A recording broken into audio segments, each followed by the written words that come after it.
Shalom. ఫిలిప్పీలకు రాసిన పత్రిక 2వ అధ్యాయము 11వ వచనము. Philippians chapter 2 verse 11.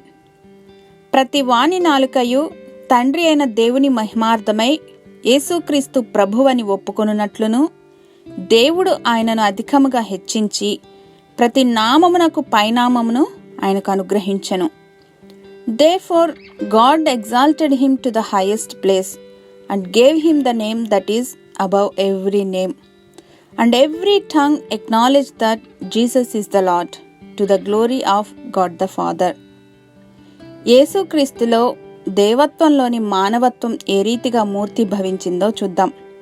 ఆయన సర్వ సృష్టికర్త, మానవ రూపిగా వచ్చారు, మానవుల రక్షకునిగా నియమించబడ్డారు.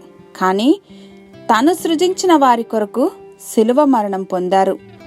సర్వలోక న్యాయాధిపతి, కానీ ఒక నేరస్తుని వలె దొంగల మధ్యలో శిలువ వేయబడ్డారు, చనిపోయారు, పాతిపెట్టబడ్డారు.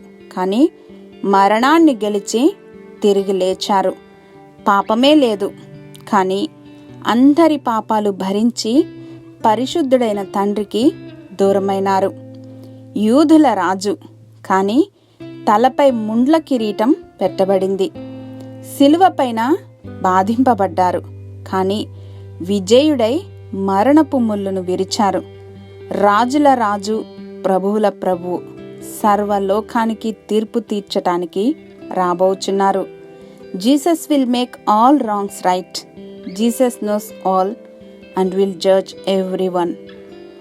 దయాసత్య సంపూర్ణుడా మా దేవా, సమస్త మహిమ ఘనత ప్రభావములకు అర్హుడా, సర్వోన్నతుడా, క్రీస్తు రాకడ పర్యంతము విశ్వాసమును రక్షణను కాపాడుకోగలిగినటువంటి కృపను మాకు అనుగ్రహించమని యేసు నామములో ప్రార్థించి పొందుకొని ఉన్నాం మా తండ్రి.